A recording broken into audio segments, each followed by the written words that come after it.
Bem-vindo! Hoje eu vou contar pra você um sonho que eu tive esses dias.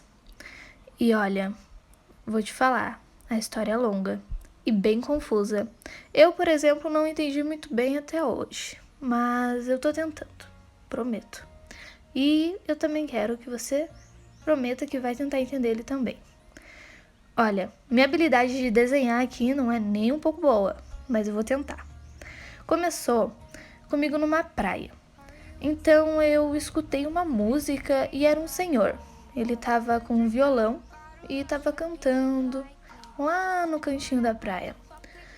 Ele cantava quanto um granulado de mel, quanto granulado no sal, mel de sei lá o que, sal de rádio. Era isso que eu lembrei.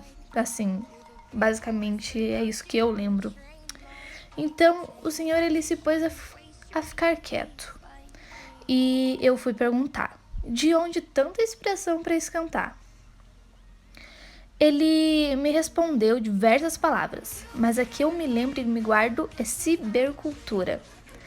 E ele me falou sobre toda a tecnologia humana e a comunicação, computadores, celular, tudo isso ele me falava. Era ano de 2019 e ele me falava de reflexões de 1997. Coloquei-me a pensar que poderia ser louco. Afinal, em pleno século XXI, quem refletiria tanto sobre a humanidade? Se pagando de filósofo. Para isso nós temos Michel, por exemplo, né?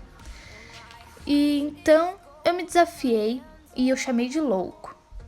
Ele me questionou com uma pergunta que me fez pensar, que foi uma das várias perguntas dele que me fez pensar. E quem não é louco, meu caro? Então, eu me deixei a pensar um pouco e, para não enlouquecer por completo, questionei o livro. Qual era o livro que estava na mochila dele? Ele só me deu. Memórias do Cárcere era. Puxei em minha memória e lembrei-me. É o livro cujo autor morreu antes mesmo de terminá-lo. Então, eu me pergunto, quem em sã consciência leria um livro cujo não se tem um final escrito? Eu me aventurei em perguntar sobre o que o livro falava, sabe? Então, o senhor, como sempre, eu já estava acostumada, ele me deixou horas e horas e horas escutando a resposta dele. E olha, essa resposta ainda foi uma das mais curtas que ele me deu, porque tem uma que foi muito mais tempo. Ele me disse, e olha, era uma chatice, confesso.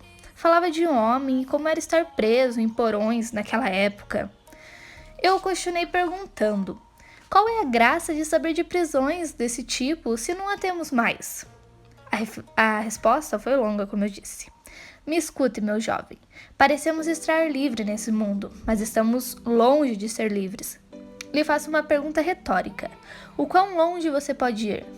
Ele me disse, afinal, uma menina que leu um insignificante 20 páginas de um livro conseguiu viajar muito mais longe que você, que mora aqui no Brasil, e foi para o outro lado do mundo nas férias.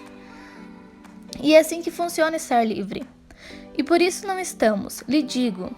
Ele disse que estamos presos a telas de celular e tudo mais.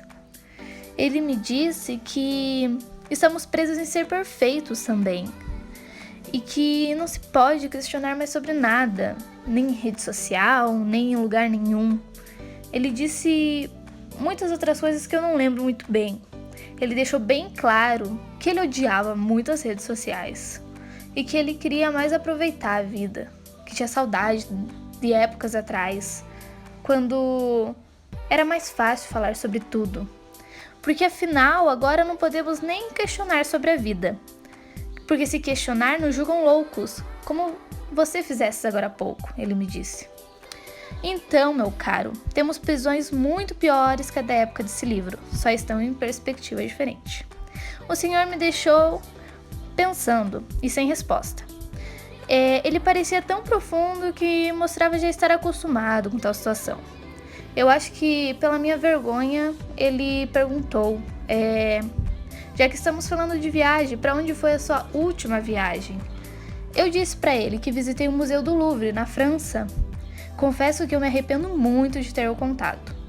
Com poucas palavras, o senhor de idade me disse: como alguém que visitaste algo tão lindo e com tanta história e energia é preso em uma alma tão fechada e vazia. O senhor era sincero até demais às vezes. Eu falei para ele me falar um pouco mais então sobre os questionamentos que ele tanto tem assim sobre a vida. Ele me disse: meu jovem, nós temos duas almas, nada mais nada menos que duas. Uma que fala de dentro para fora e a outra de fora para dentro. Alma 1 e alma 2. Então ele me disse que a alma 2, ela pode ser a alma exterior, ela pode ser qualquer coisa. Um homem, um botão de camisa, um livro, literalmente qualquer coisa.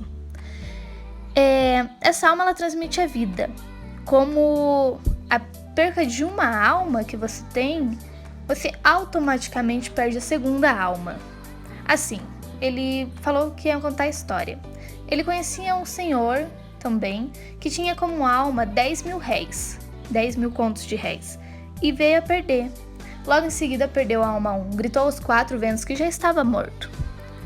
Então, ele me falou sobre a natureza humana e sobre muitas outras coisas. Ele falou também que conhecia uma senhora que tinha como alma exterior várias coisas, vários dias. Um dia uma flor, outro dia um suéter, outro dia um chapéu, muitas coisas, até um gato de rua, ele disse. Então, não entendendo muito bem o que o senhor falou, mas então fiz qualquer pergunta para descontrair. Imagine então se pudéssemos entrar na cabeça das pessoas e decidir qual seria a sua segunda alma. O senhor me disse que fiz uma boa pergunta. Ele me deu como resposta: pois é, meu jovem. Pense se pudéssemos controlar o sonho das pessoas, ou até mesmo saber o que estão sonhando. Seria incrível. Mas, sem essas habilidades, apenas com as heterotopias da vida, já ficamos tão doidos e loucos? Imagine ter que controlar ou arrumar a alma de todos. Seria um caos completo. Logo, o senhor acabou de dizer que finalmente ia dar a resposta boa. Mas então eu me acordei. Eram 6 da manhã. Olha, eu fiquei horas e horas refletindo sobre tudo isso. E até agora eu cheguei a conclusão nenhuma. Mas acredito que é a sua vez de refletir sobre tudo isso e sobre esse louco sonho que eu tive. E muita boa sorte.